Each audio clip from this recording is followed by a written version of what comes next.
I'm going to help you develop 4 basic concepts to make you a better drummer today. These 4 basic concepts are: 1, define a characteristic beat of a song. 2, keep steady time. 3, make that beat groove. Make that beat feel good.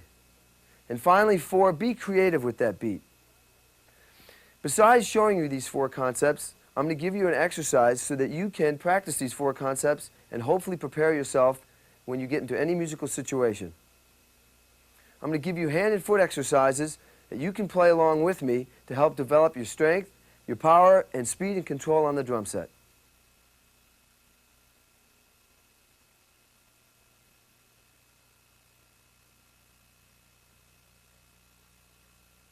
What is the characteristic beat of a song?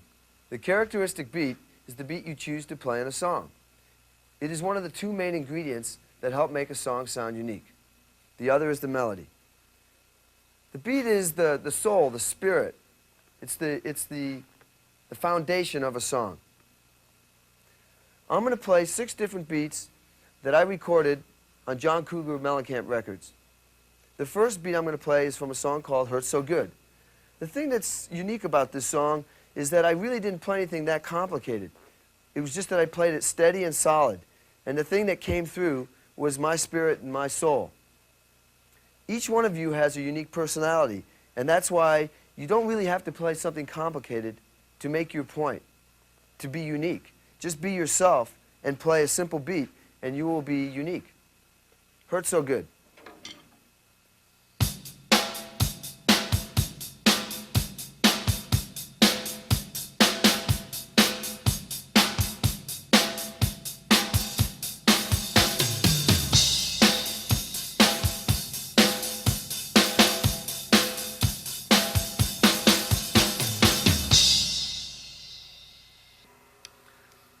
A lot of times when you hear a song on the radio, you probably think, oh, I can play that beat. That's really basic. That's really simple.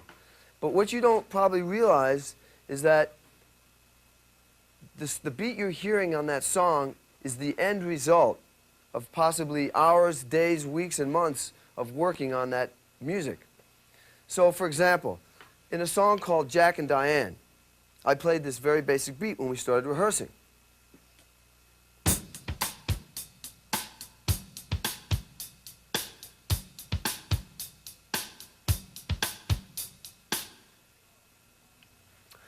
But the end result was a lot different than what I just played you.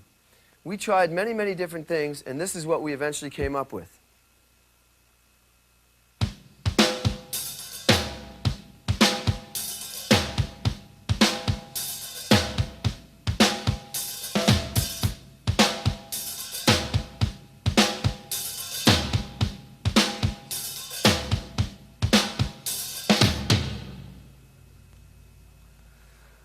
Another example that's just like this is we did a song called Crumbling Down.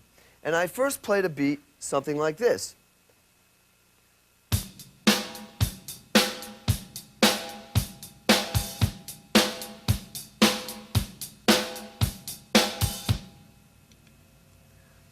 Well, I'd played that beat many, many times, and I was trying to look for something a little bit more unique.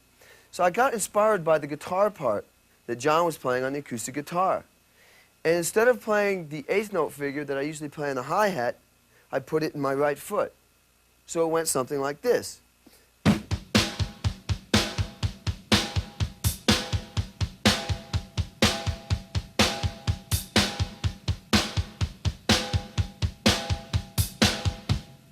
In the song Scarecrow, instead of playing the same beat over and over again as a 1-measure phrase, I had a 2-measure phrase.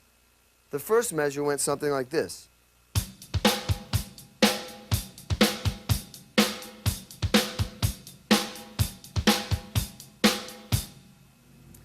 And the following measure, the other part of the phrase, went like this.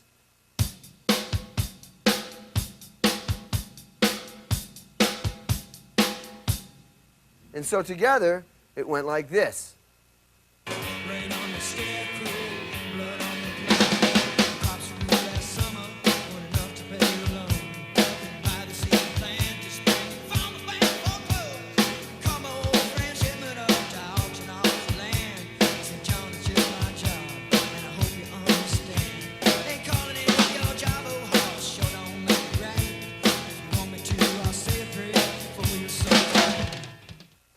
In the song Laugh and a Tear, the effect I was trying to create was to play a simple beat as steady as possible, kind of like a drum machine, but with a human feel. The beat kind of went like this.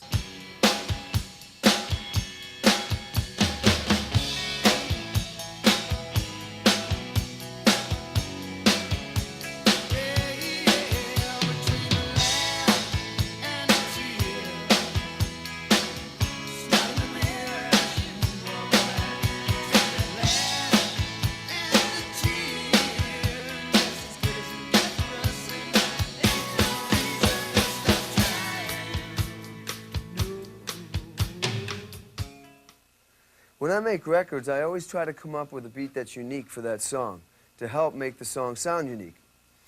In this particular song, Lonely All Night, I played 4 quarter notes on the bass drum. And as simple as that may sound, I'd never done that before in a John Cougar song. So the beat went something like this.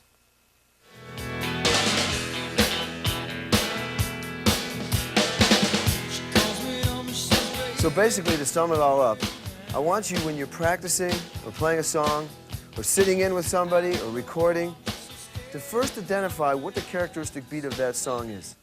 This is the starting point. This is the foundation. This is where you must start.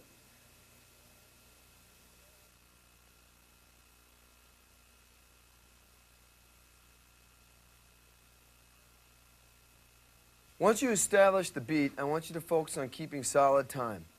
The drummer in the band has to focus on this the most because he holds the band together. But the other musicians are equally responsible for time.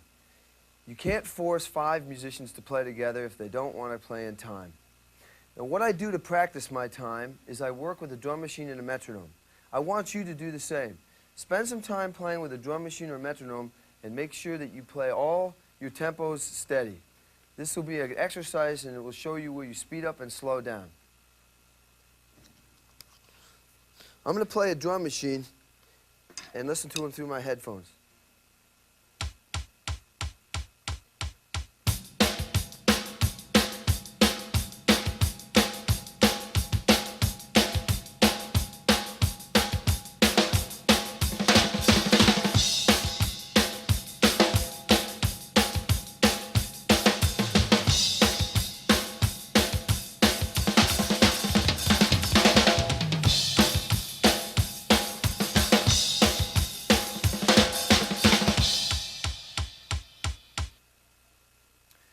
You need to be able to practice everything with a drum machine, but eventually you need to be able to do it without a drum machine or a metronome.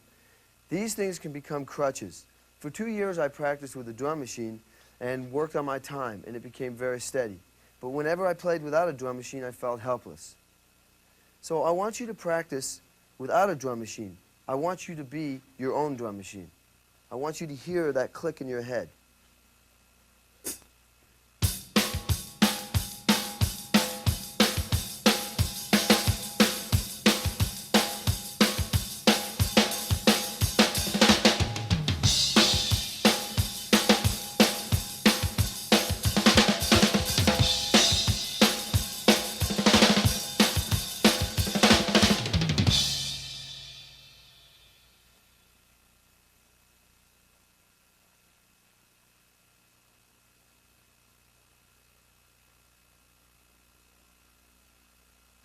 Once you establish the characteristic beat and you're keeping solid time, I want you to focus now on making that beat groove. This is the most important part of drumming because you are the spirit, you are the soul and the emotion in the band. You're the guy that can make the other players play great. You're the guy that can make the audience enjoy themselves, tap their feet or dance to a song. You are literally the soul of the band. I would rather listen to a drummer with no technique and lots of soul than to listen to a drummer with a lot of technique and no soul. And I didn't understand this at first, but until I was recording a song with John in the studio called Hurt So Good. I really wanted to play something technically great, but the song just didn't call for that. And when I listened to the playback, I realized that what I really dug about the song was the simplicity of the beat, and what I heard was just a lot of feeling, a lot of soul, a lot of spirit. And that's when I was convinced. So what I want you to do is practice at home, playing a beat either with a record or sing a melody, and just with no hot licks, no flash, just constantly focus on playing the beat and making it feel real good.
Now, once you've got the characteristic beat feeling great or grooving, now you can focus on adding creative ideas to it. The characteristic beat is the foundation of a song. It's almost like a cake. And you can't put icing on a cake if there's no cake. The icing are the creative ideas. The beat itself is like the cake. And you want to add things to it, but you don't want to mess up that foundation. So I'm going to play along with this tape, and I'm going to add creative ideas to it.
Now that I've explained these 4 basic concepts to you, I want to give you an exercise that you can practice at home or apply to any musical situation you get into.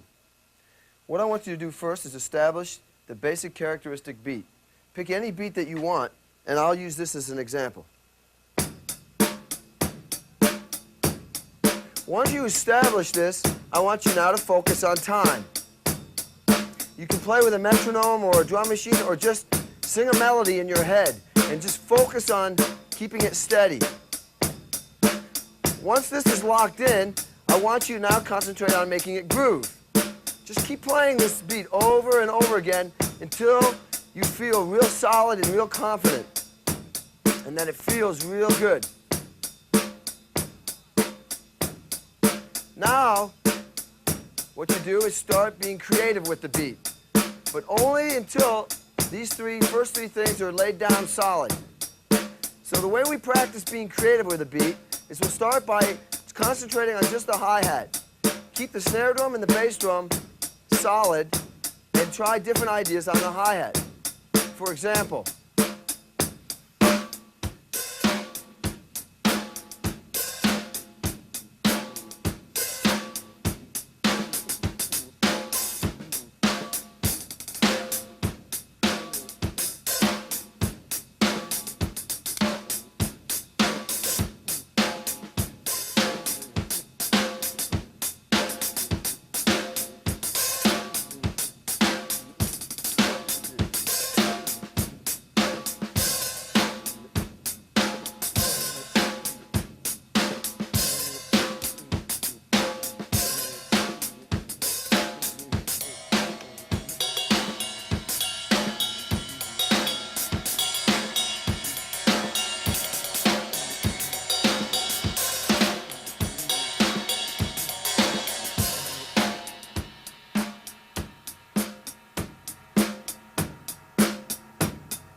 go back to the original beat and now focus on just the bass drum.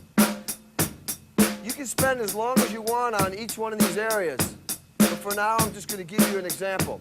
So now focus on trying different ideas on the bass drum and keep the snare drum and the hi-hat the same, steady.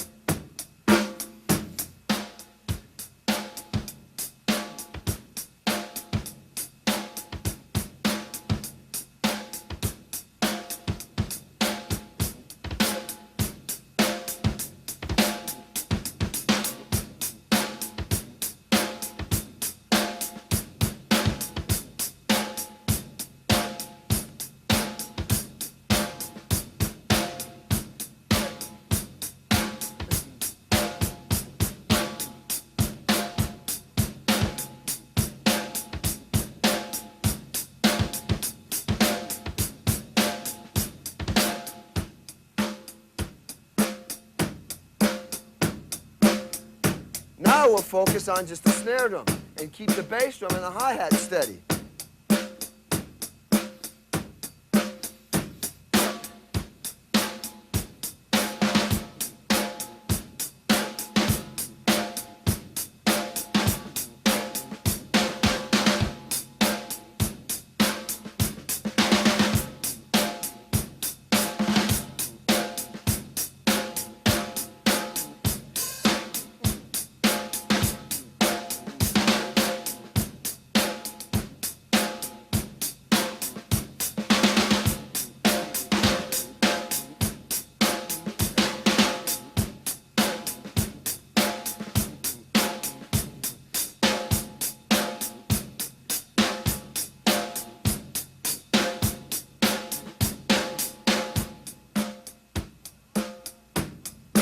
It's hard to concentrate on just one part. As you notice, it's easy to slip and do something on the bass drum with a hi-hat. But the idea is to try to focus as much as you can on each instrument, because the hi-hat, the bass drum, and the snare drum are the main three parts of your drum set that keep time. And now we put all three ideas together, trying to use the hi-hat, snare drum, and bass drum.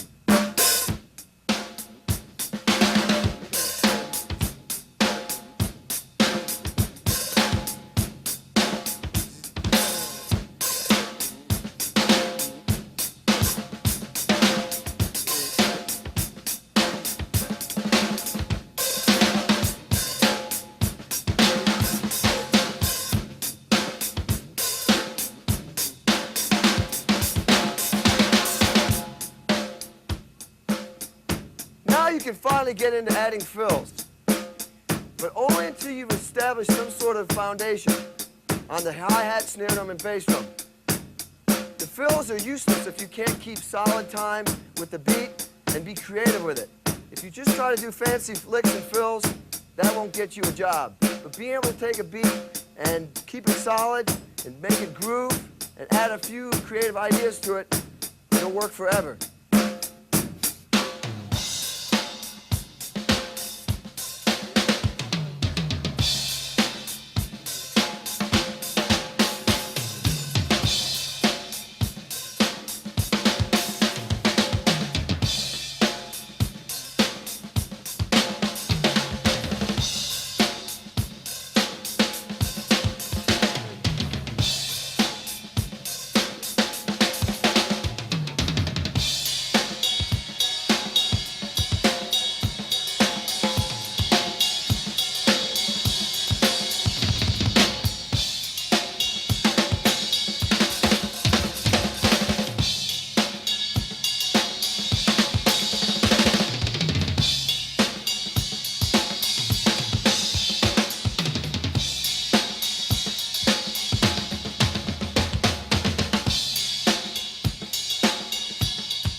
Now that I've shown you how to practice these four concepts at home, I'm going to demonstrate playing these four concepts in a musical situation.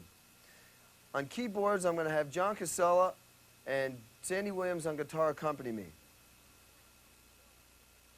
1, 2, 3.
This warm-up exercise is to help you develop your hands, and more specifically, your wrists.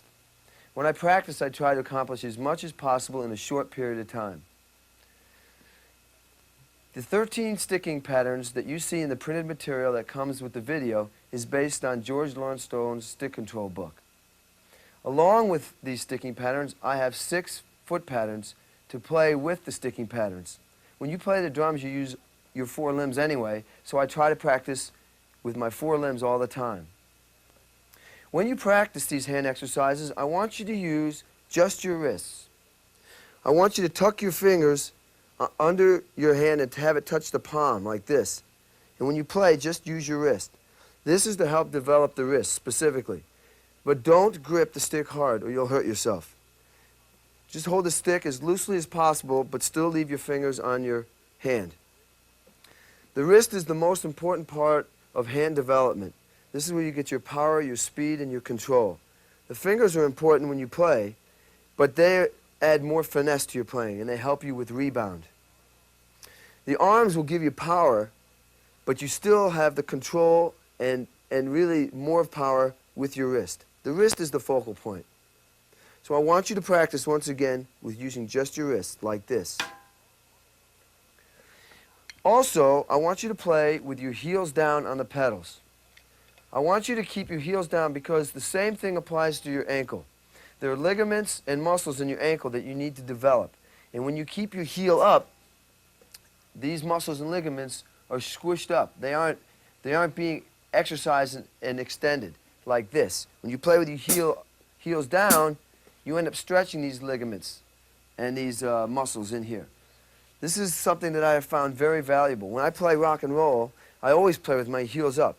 But every day I practice with my heels down a certain amount of time, and I've found that I've got more control, more power, and more speed when I do play with my heels up. In this exercise, R will equal right hand, and L will equal left hand. Lines 1 and 2 are a combination of single strokes. Lines 3 and 4 are combinations of double strokes. Lines 5, 6, 7, and 8 are combinations of single and double strokes, or the paradiddle and its variations. Lines 9, 10, 11, and 12 are combinations of 3 strokes. And finally, line 13 is a combination of 4 strokes, 4 rights, 4 lefts. Okay, the foot patterns for foot pattern A is just quarter notes in the bass drum. Foot pattern B is just quarter notes in the hi-hat, or your left foot. Foot pattern C is alternating between your right foot and your left foot. Foot pattern D is alternating between your left foot and your right foot. Foot pattern E is 4s with the right foot and 2 and 4 with the left foot. And foot pattern F is the reverse of that, which is 4s with your left foot and 2 and 4 with your right foot. All this is in the printed material. Okay, let's start by setting your metronome at the quarter note equals 80 beats per minute. And I will demonstrate very slowly 1 through 13, each line 2 times with foot pattern A. Remember to use just your wrists and keep your heels down.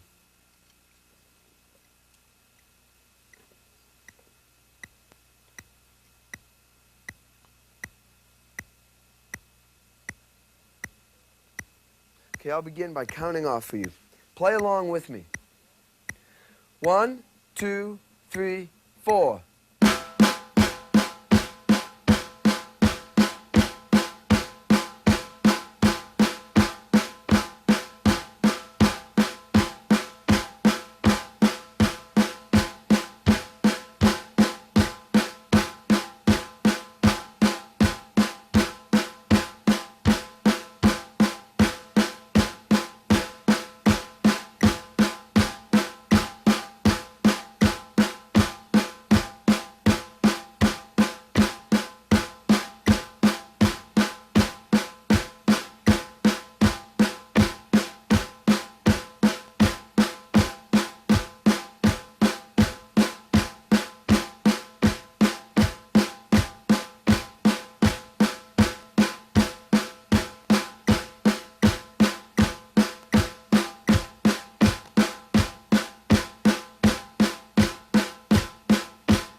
Now this time I want you to play the exercise where the half note equals 80 beats per minute. That means this exercise will be twice as fast as the other one. I want you to play lines 1 through 13 with A, then B, and C with me. But then you go ahead and do the rest on your own. Remember to use just your wrists and keep your heels down on the pedals.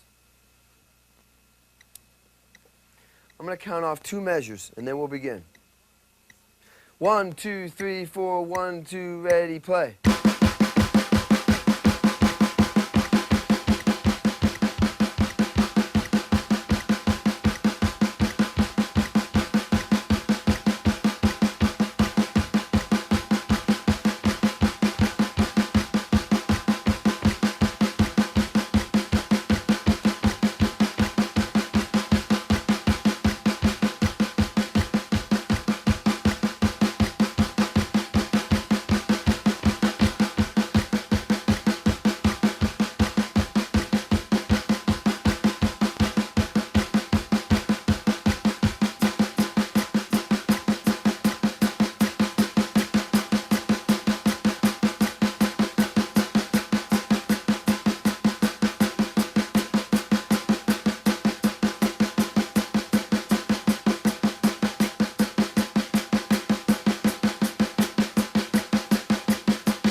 This time, I want you to play this exercise with a half note equals 120 beats per minute.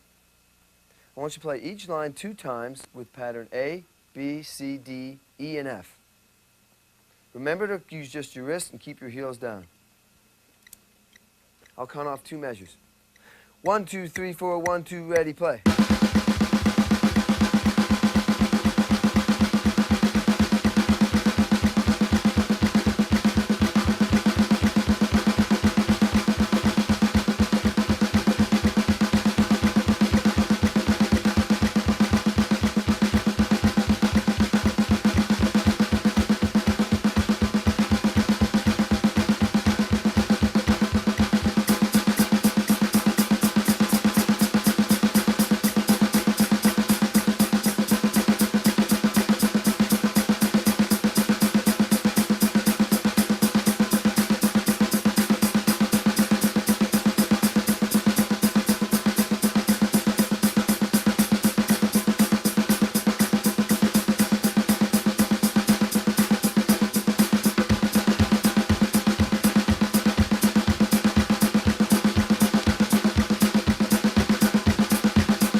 Once you've learned these exercises with just your wrists, I want you to practice these exercises playing with fingers and wrists. Now you can release the stick in your hand and let the fingers catch the rebound. As the stick comes out, your fingers can pull the stick back in, and you can play this exercise even faster. So it looks kind of like this. I'll just show you without a metronome.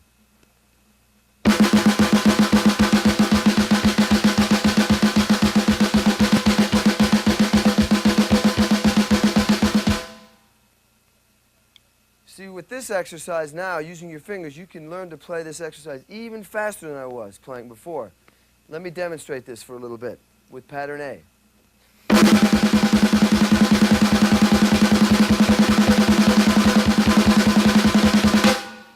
Okay? So practice these exercises every day for maybe 15 minutes. What I'll do is I'll do 1 through 13 with A, B, C, D, E, and F 2 times using just wrists. Then I go right into playing 1 through 13 with A, B, C, D, E, and F with fingers and wrists, gradually getting faster. If you use a metronome, just follow the metronomic markings every day and just gradually increase the speed. This is a good way to warm up your hands, but you're using your feet with it.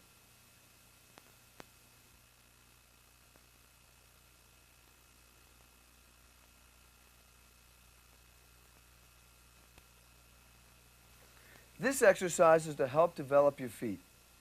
I want you to use your hands with your feet because when you play the drums, you use all 4 limbs anyway.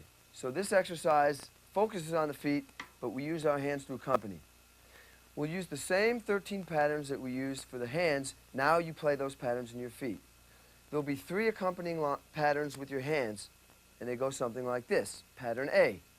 1, 2, 3, go.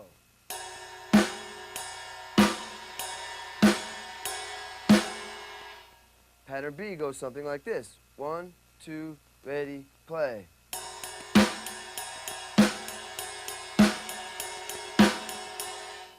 And pattern C is something like this. 1, 2, ready, play.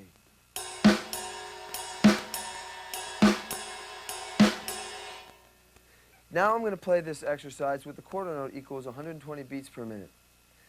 What I want you to eventually be able to do is to play pattern A with 1 through 13 in your feet, right-handed, then play it left-handed. Then play pattern B with 1 through 13, right-handed, and then play it left-handed. Then play pattern C with 1 through 13, right-handed, and then play it left-handed. I'm going to demonstrate 1 through 13 with pattern A, right-handed, and then I'll play it left-handed. I'll count off 1 measure. 1, 2, ready, play.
So what I want you to do is play these foot patterns every day after you do your hand patterns.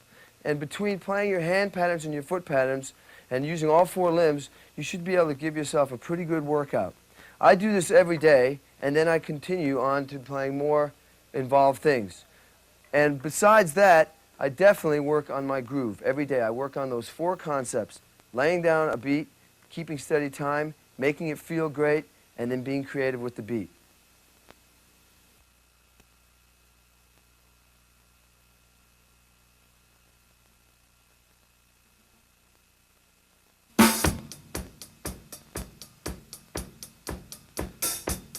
I'm going to demonstrate in a solo the four concepts I've been talking about.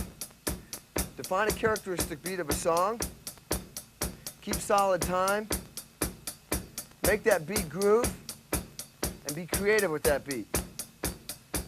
I'm also going to demonstrate technique based on the hand and foot exercises.